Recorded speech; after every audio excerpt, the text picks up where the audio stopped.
ସାଙ୍ଗମାନେ ଜଣେ ମହିଳାଙ୍କୁ କେହି ଜଣେ ପଚାରିଲେ ଆପଣ ୱାର୍କିଂ ଓମ୍ୟାନ୍ କି ହାଉସୱାଇଫ୍, ସେତେବେଳେ ମହିଳା ଜଣଙ୍କ ଯେଉଁ ଉତ୍ତର ଦେଲେ ତାହା ହୃଦୟକୁ ଛୁଇଁଲା ଭଳି ଥିଲା। ମହିଳା ଜଣଙ୍କ ଉତ୍ତରରେ କହିଲେ, ମୁଁ ଜଣେ ଫୁଲ୍ ଟାଇମ୍ ୱାର୍କିଂ ଓମ୍ୟାନ୍ ହିସାବରେ ସକାଳୁ ଆଲାରାମ କ୍ଲକ୍, ଘରର କୁକ୍, ୱେଟର, ସର୍ଭ୍ୟାଣ୍ଟ ଇତ୍ୟାଦି ହୋଇଥାଏ।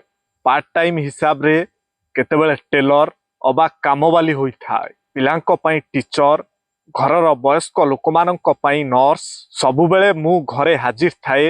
ସେଥିପାଇଁ ମୁଁ ଘରର ସିକ୍ୟୁରିଟି, ଅତିଥିମାନଙ୍କ ପାଇଁ ରିସେପସନିଷ୍ଟ, ଆଉ ସ୍ୱାମୀଙ୍କର ମୁଁ ବାନ୍ଧବୀ, ପ୍ରେମିକା ଏବଂ ସ୍ତ୍ରୀ ହୋଇଥାଏ।